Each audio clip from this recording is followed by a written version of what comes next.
What's going on, people? Just got back from a photo trip to Kansas City. I took a bunch of side roads because I-29 is closed, and it's more fun to go on side roads because then you get to stop and take photos. I did have a 9-year-old with me, so the very first stop I went to, he had to go to the bathroom. So we had to get back in the car and get to a bathroom. But beyond that, it was cool. I got a couple good shots. One of my former students reached out to me and said, "Hey, I think what you're doing is cool. Putting your stuff on YouTube, which is kind of neat." And he said that he likes seeing my process, and like he doesn't do much landscape photography, so he wanted to see like how I go through things and how I go from shooting something to then editing it and posting it. So that's what I'm gonna do today. This is the first time I looked at these images. I just pulled them up right there after putting them in the Lightroom, so I wanted to take a little bit and go through them and maybe do a couple edits, not sure, but kind of show you my process of what I saw when I was out there. So hope you enjoy. All right, so this is the first time I've seen these pictures outside of the camera. I just shot some of these this morning and got home and did a bunch of family stuff, and now it's the chance to check out my photos.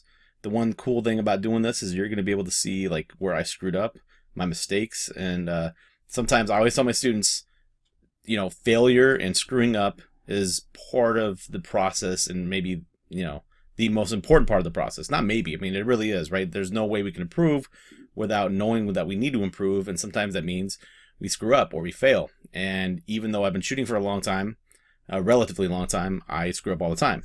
So for instance, on this photo right here, it's not a photo. It is a mistake. So it is a video on accident. Look at, I'm thinking oh, there's the tire. I don't even know what I'm doing. Kind of funny, but so I will promptly just get rid of that one. You know, seeing the mistakes that somebody makes is kind of cool. Too often we see perfect photos being posted to social media, and we don't see that there's a process behind them. Oh, it's not going to be thrown away. That's okay. There's a process behind them, and that everything's not always perfect. This photo, I like this row of trees. It's kind of cool. That's why I stopped. I have an idea to actually pre-visualize this for a graphic. So to turn these actually into vector images, into a vector that can be then scaled bigger or smaller.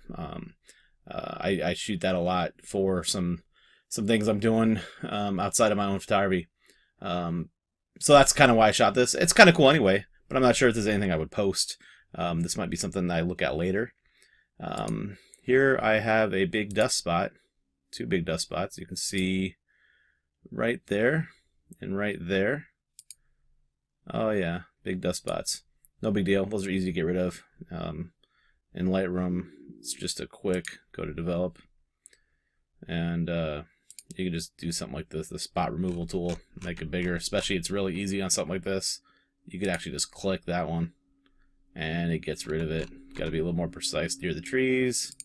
Click, get rid of it. Yeah, that looks good. And you can apply that to the other images, but dust is always something that you're gonna have to worry about. But it's easy to get rid of most of the time. So that row of trees, I don't know why I shot this one. I'll delete it. I think I was just trying things out. I like these shadows, but I didn't want to be out here too much because my son was in the car sleeping. It's this stop, my first real stop, when I found this really cool hot rod deal where my son suddenly, I go to take this picture and I look behind me because I hear banging on the car, and he is woken up and he has to go to the bathroom immediately. So I was like, dude, hold on just a few minutes. Let me take a couple pictures, because I knew the town was like probably 15 minutes away and we didn't have time to go back since we were going to the birthday party. I was like, just give me a few minutes. So this section I shot really, really fast using a wide angle lens right here. Got down low. You can see me kind of standing. There's a hay bale in the background, which I don't mind. The background I actually don't mind at all. But one of those things where when I'm in the field, I'm experimenting a little bit, and I'm getting down, or I'm getting high, or I'm moving left or right. A lot of it is trying to hide stuff behind things because I want people to look just at this old truck deal. And if there's too much, you know, kind of noise behind it, people might look at that stuff instead, and I really want them to focus in. What is that thing? Oh, that's just a pole. If I wanted to, I can get rid of that. it's kind of distracting. Like when I look at this, I see this car, cool, but then I see this weird thing and I'm like, what is that? And that takes attention away. So I'll definitely get rid of that later on if I wanted to keep this photo or do something with it. Looking through here, I'm getting closer. You know, if your photos aren't good enough, get closer. That's a Robert Capa. If your photos aren't good enough, you're not close enough. This is kind of cool. I took my aperture to 2.8, my f-stop to 2.8, and I kind of wanted to focus here right in the front and blur out the background a little bit. It's pretty cool. I like that. I might tag that one as a pick. I'm not in the library. Pick that. Go through, and at this point, I'm just going real quick. Oh, geez. And I'm comparing real quickly between images. Let's go to, gosh, I like that one too. I'm going to pick that one, and I'm going to unpick that one. Because I just like that one hay bale here. That's kind of neat, instead of the barn in the back. So I'm going through, and I am just quickly selecting my first run. These two cars, the car and truck, are pretty sweet.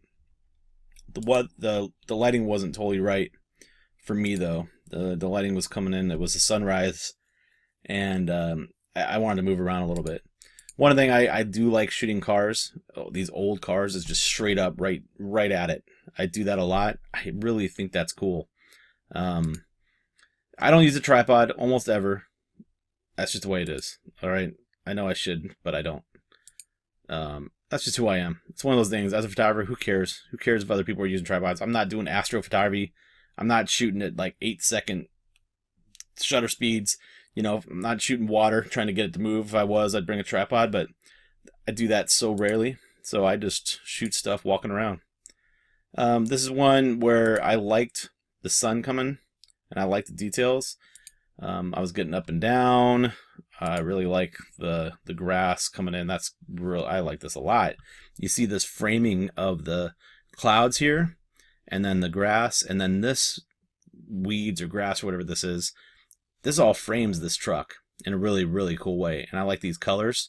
Now it's going to be a challenge because this part of the truck's in shadow, and this is so harsh. I'm going to have to go in and try to bring some of this without having that weird HDR look where everything looks a little bit too perfect and even, to make it look more natural and yet to bring the colors out. So I'm gonna pick that one for later, and I just go through at this point and really quickly try to see what I want to work on. I always go back like a week later though, because I'm too into these photos because I just took them. And if I come back a week later, I'll find stuff that I didn't see now. So I just pick the stuff that kind of gets me excited for them. I'm like, oh, this is cool. And then I'll come back later on and be like, oh man, I didn't see it this way, you know? And that's me as a photographer. That's just how I do it. That's pretty tight, but I like it. Pretty cool. You can just focus in on the details. Gosh, the lighting is cool, but it's also, my exposure makes it look a little harsh. Sometimes I just like to mess around and see if I bring it down a little bit, if that's better. I don't know.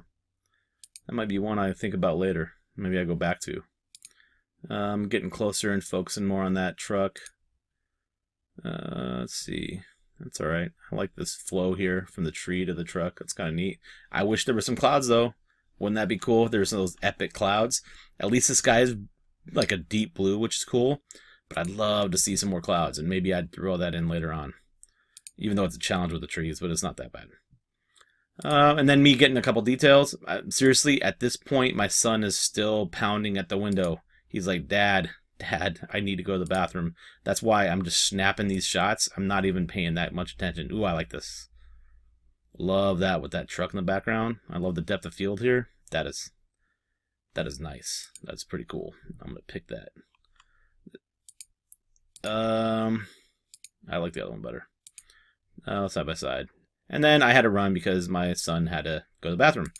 The next stop was this old abandoned house. And I knew it was going to be tough. But once again, I'm running. I'm like, we're trying to get to Kansas City for a birthday party. So this is after my son had gone to the bathroom. We're driving down, and I see this cool old house. And so I am just snapping away. The sky is terrible. Just pure white. But this house is cool, man. Look at that. The side is caving in. I love the way that looks. That is sweet. Man, that's some good detail too. I like that.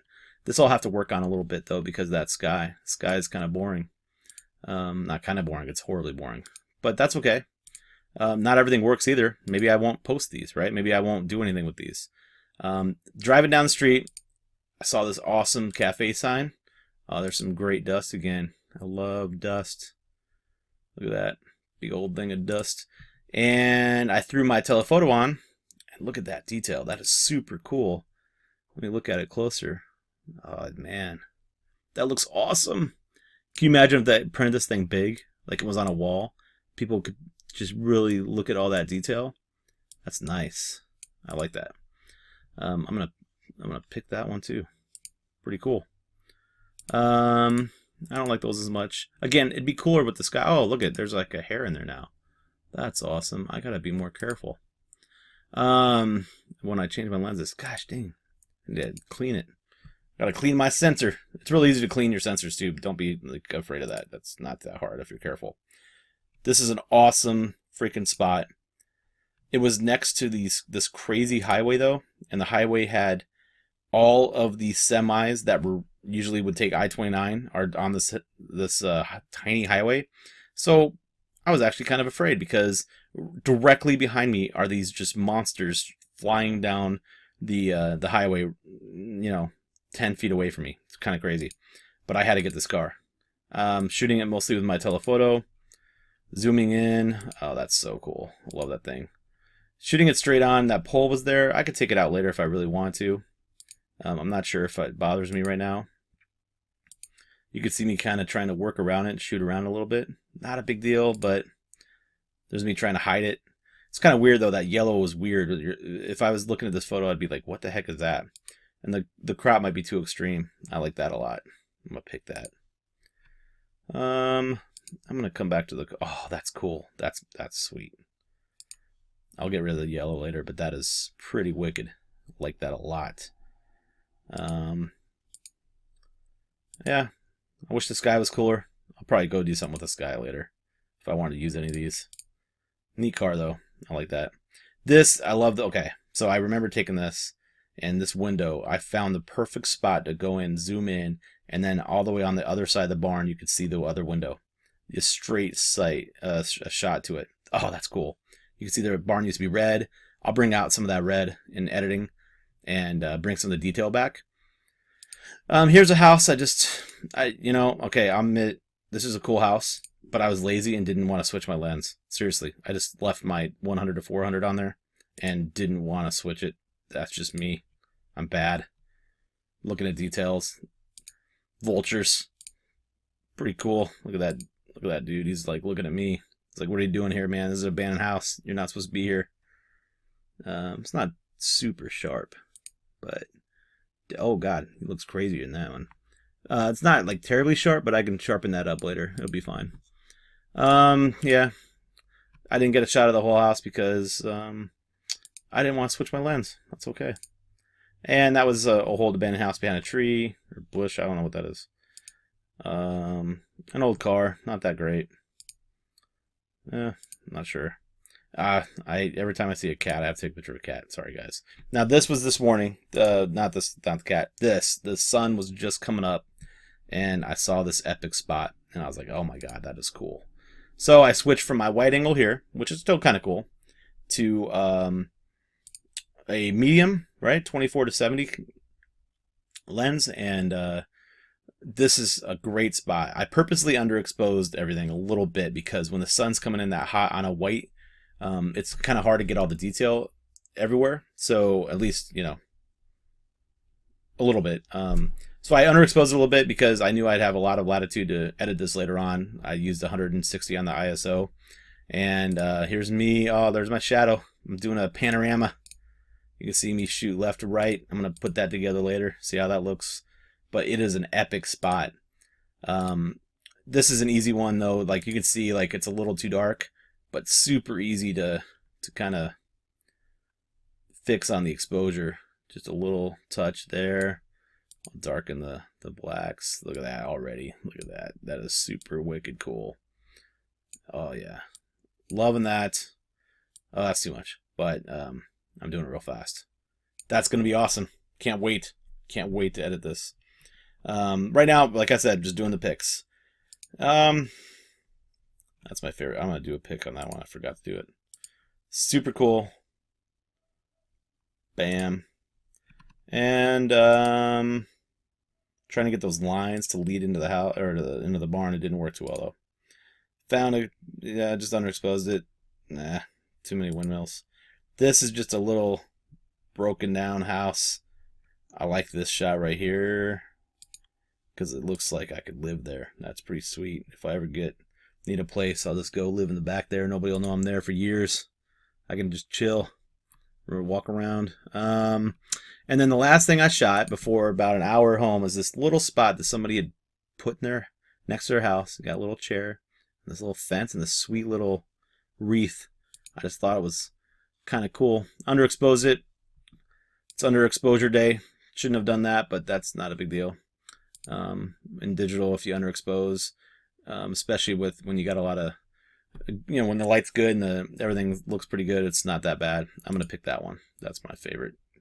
The story is not about all of this. The story is about this fence and this chair, right? All the detail and the color, and I'll boost the color and in the chair and the wreath a little bit later on, and really make it stand out. So those are my quick picks. I know, gosh, this is a 15-minute video. God, I gotta get better at making my videos shorter. Anybody who's actually still listening to this, holy cow, good job. I think my next video, I'm gonna take some of these picks and actually edit them.